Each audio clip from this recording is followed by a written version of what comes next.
a behavioral psychologist, a social worker, and the most recent addition, an educator. I think the schools need to understand that this is a real syndrome, long COVID, and we need to advocate more for these kids and also educate the schools more on what this condition looks like and also different strategies that may be helpful for these kids while they are recovering.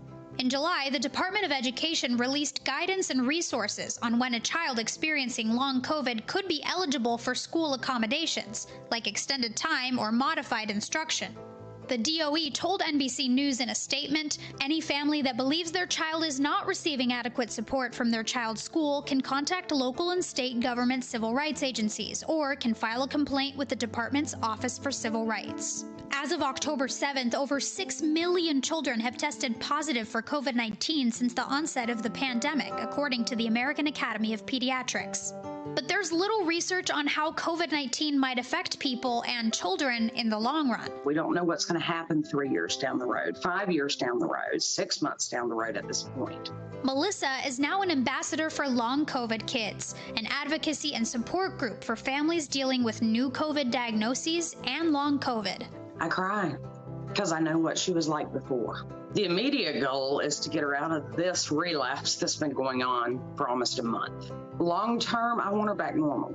I've been doing this for 13 months, and it's hard. Parents of long COVID kids need support.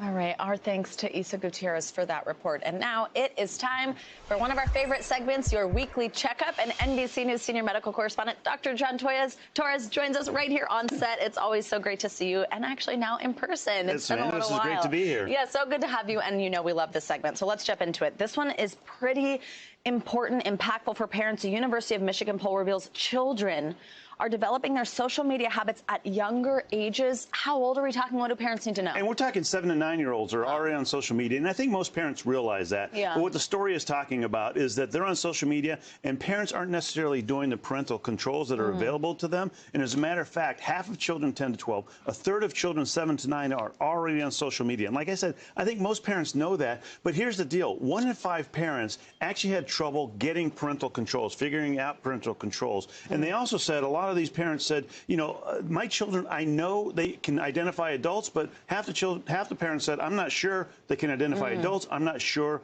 they understand what's fake, what's true in that thing. And those parental controls are very important. So doctors' orders are essentially to, number one, be aware that your child is going to be on social media. That is their future. That is their life. And on top of that, talk to them about the benefits of social media, which we know, especially for them, there are going to be some benefits, but also the hazards of social media, and especially the fact that there could be people on there who you think are kids but are adults, and there could be some people in there, unfortunately, with some bad intentions. Oh, absolutely. I've got a story coming up today on the Today Show about that. All right, now, Dr. John, here's another one for parents. Interesting language here. The American Academy of Pediatrics says, quote, parent training in behavior management should be the first line of treatment when it comes to ADHD. Walk us through that. And right, and they have said that for a while. And we know with ADHD, the diagnosis of that has gone up since the 90s, and it continues to go on the rise. But the American Academy of Pediatrics has actually said they want that behavior management, especially parental training in behavioral management over medication.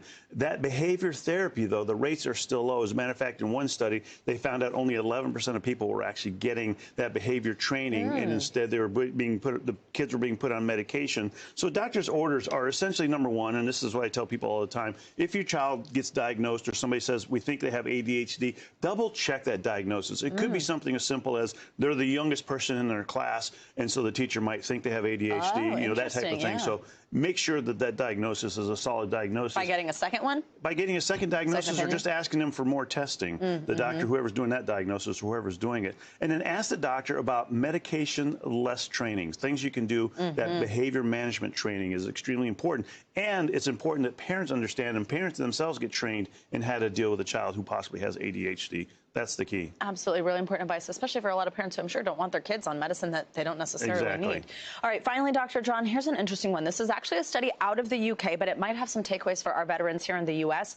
So soldiers dealing with risk-taking, obviously, in the line of duty, that might have an impact on gambling. Walk us through this. And, you know, I'm a veteran, 32 years in the military, and you know, as a person in the military, that you take risks. That's what the military do. But what this study found out in the UK is that the veterans are 11 times more likely to have